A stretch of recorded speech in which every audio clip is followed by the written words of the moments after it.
Okay, so by now you probably all have heard about the ongoing war that's happening between Israel and Palestine. I mean, it might as well have always been a war for all this time that, you know, Palestine has been suffering colonialism and genocide from Israel. But there's a very extreme conflict going on that's worse than anything that Palestine has faced in decades, even. So, I guess I should say that I guess I should, you know, start from the beginning, and that's that this whole conflict, well, not the whole conflict, but the specific war that's going on started when Hamas invaded Israel territory and they started, well, attacking Israeli people and, well, sometimes invaded their homes and murdered them. Now, there's something that's kind of frustrating that's going on, and that people will say, well, you need to condemn Hamas. Like, Hamas is bad. You need to condemn Hamas every single time that you bring up this conflict. And it's like, Hamas is like like a near powerless group of like militants. And like, they don't have nearly as much power as the Israeli government. So the comparison is not like they're not nearly equivalent to the Israeli government. And also, the fact that Israel has, like, the fact that Israel has enacted colonialism and genocide against Palestinians, that's completely relevant to how Hamas has been created. Like, obviously, Palestinians are going to revolt in some way because, which group of people wouldn't when they're literally suffering an open air prison. I mean, that's what the Gaza Strip is. They literally cannot get out. The Israel government controls a lot of what gets into the Gaza Strip, including like what, supplies and food and water they get. They literally cannot leave. So when you do that, something like Hamas is inevitable. So like, it's not good. It's definitely not good. That Hamas is killing, innocent civilians, but like, there's still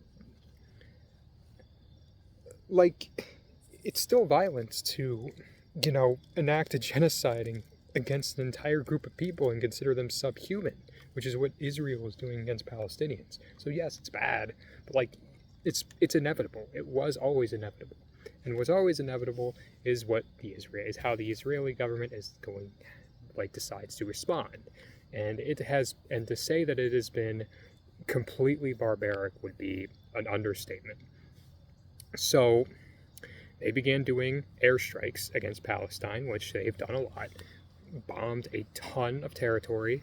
Um, they just kill. I mean, you have IDF soldiers killing Palestinians like they do, and you know, and they've even used white phosphorus against Palestine, which is like, I mean, it burns humans to the bone, and they've used this against like houses and like against Palestinian territory. They used it against a children's hospital in the Gaza Strip, a children's hospital, and now suddenly you have Israel calling for an evacuation of the Gaza Strip. There are 1 million people living in the Gaza Strip, and almost half of them are under 18. You cannot evacuate 1 million people in 24 hours. That's just not possible.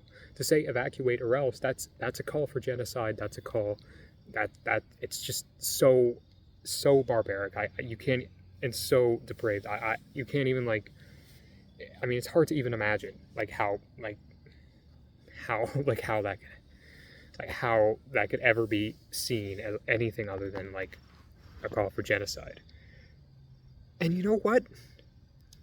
The worst thing, well, not the worst thing, but like something that's extremely, like, makes me like go insane seeing this being reported. And a lot of it, seeing the reports of this, has motivated me to make this video. Is like, the West has seemingly decided, well, I mean, they've always decided that Palestinians are not human. Like, we have people always going, like, we need to stand with Israel, we need to, protect Israel. Israel has a right to defend itself. From what? I mean, Israel will literally make up bullshit. Like, the Israeli government will like murder children and say, well, we're just forced to murder children because some of them might be Hamas. We have to bomb hospitals. Some of them might be Hamas. There might be Hamas hiding somewhere. Like, it's like they'll just use it as an excuse for anything. And like, what are they defending themselves from? Because Palestine is so underpowered, and they murder so many of them like per year. Like, they're not Israel is not defending themselves against anything. And like there are some like journalists who will go like, I guess, further than that and just say that Palestinians are all subhuman and that, you know, they just don't deserve life. Like, I've seen multiple people say, I've seen multiple like reporters say that like Palestinians like insinuate that Palestinians like just deserve to die. I mean, yeah, stand with Israel, even when they're cutting off power to the Gaza Strip, leaving them without electricity, food, or water. You know, there's like, there are like people, like even children in like hospitals that rely on power. And like, when Israel cuts that off, a lot of them are just going to be left to die. And like, there was like somebody who asked like one of Israel, like one of an Israeli ex-prime minister about that. Like, what about, you say you want to like cut power off to the Gaza Strip? Well, there's a lot of people in hospitals that were just that are just going to die. And the response was, are you seriously telling me to consider Palestinian lives? What is wrong with you? Like, that's basically what they said. Like, the mere insinuation that Palestinians were people that deserve life was just too much. Like, it was too much for him. Like, it offended him.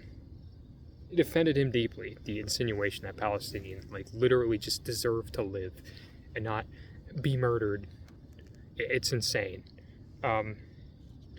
So yeah, it's the response from the U.S. government, as well as all Western governments, has been as horrible as you think. They're all complicit in this. You know, they're all supporting Israel. They're not putting any pressure on, you know, the Israeli prime minister to like rescind the evacuation order, to actually like get, you know, to make sure Israel is actually following international laws, because the UN has said that it is impossible to evacuate 1.1 million people in 24 hours. Like, to make sure that Israel is like actually giving like supplies and food to Palestine. They're not doing that. They're just sort of just sitting back and watching as Israel just does a genocide that feels unprecedented in at least like a few decades. I mean, there's probably like just like probably one of the worst genocides in maybe this century, honestly. I mean it's insane.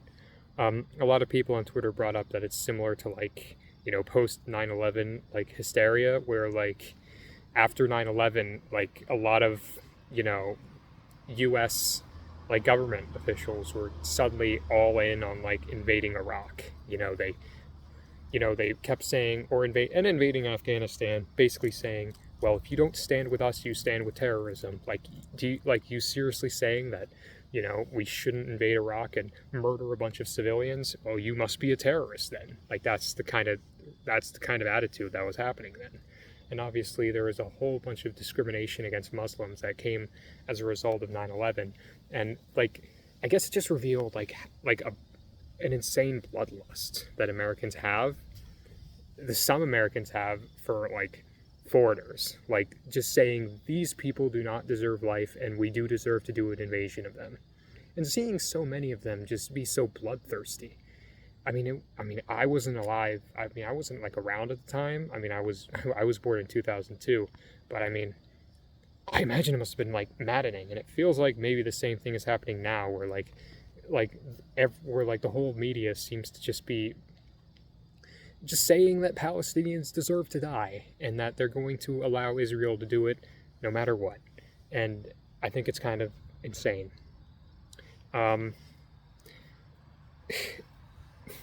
I guess obviously Joe Biden's response has basically just been complicit, telling like Department of State, saying that like they're not going to call for a ceasefire. They're not going to say that this is like that this is genocide, needs to stop. I mean, that's complicit in it. Biden's complicit in it. He has not even said anything about. I mean, he still supports Israel. Says that the United States stands with Israel as they're literally like cutting off power and like murdering Palestinians. And you really got to like the way that it's reported because because like because it'll because like when deaths are reported, it'll be like Hamas has murdered 1,000 Israelis and like and then like Palestinians like 1,000 Palestinians killed from airstrikes. Like what? Like no, that is murder. Like when Israel is doing airstrikes against Palestine, that's murder. Like it's not like it's just murder. There's only like a few select people in government, it feels like, that are actually even acknowledging that that what's happening is completely insane and barbaric, and just I mean, Biden isn't one of them. He's just complicit in this, and to be honest, I was actually considering voting for Biden in 2024, but considering his complicit response in this in this genocide, I'm out. I'm not doing it. Not now. Completely turned me off. I'm not going to say that any other president would have responded in like a different way, because I doubt that, but he's the one who's president right now, and he's showing that his loyalty is to genocide.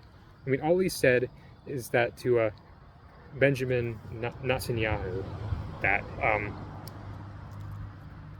that we can't forget that that most Palestinians have nothing to do with Hamas.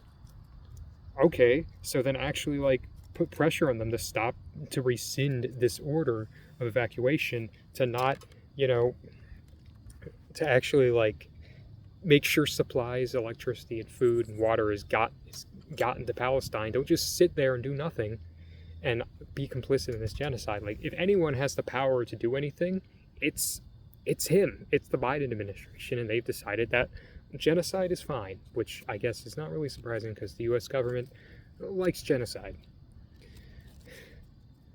There was someone I saw on Twitter who made a pretty good point, and they said that that Israel is going to be remembered as a very dark and cynical time in history, because you have because the Jews were an extremely persecuted group. They faced probably the worst genocide in history, and then a subset of them decided to just enact the exact same cruelty on another group of people. Is what's happening in Palestine, what Israel is doing to Palestine, comparable to the Holocaust? Honestly, it might be, because they've just been murdering them for so long now, and it's clear the Israel government, it will not be satisfied until every individual Palestinian is dead. So, and they've imprisoned them, they've cut off their power supply and food. They're using white phosphorus against them. They're airstriking them. It's just, how is history going to remember a country that uses white phosphorus that burns humans to the bone against a children's hospital? How is history going to respond to that? And it's just a horrible thing to think about. And I'm not saying and I'm not being anti-Semitic here. Being anti-Semitic and a Zionist is actually a very it's a pretty usual position, even in American politics. You see a lot of conservatives who are pretty anti-Semitic and do not like Jews, completely fine with Israel genociding Palestinians because they just hate brown people. So no, it just feels so cynical. People say never again. How could when it comes in regards to the Holocaust, how is it possible that a government of people could just see a group of people as completely inhuman and not deserving of life and just murder them like that, and have their people just be okay with that? But now when I see like the Israeli government saying that, well, Palestinians are just subhuman and that they deserve and that they need to be killed or neutralized or whatever word they want to say in place of murder, I feel like it's just been answered. I guess that's all I have to say. Solidarity to all the Palestinians, and hopefully, like, the very few Democrats that are actually trying to write legislation to actually help Palestine, hopefully they succeed. Thank you, and have a nice day.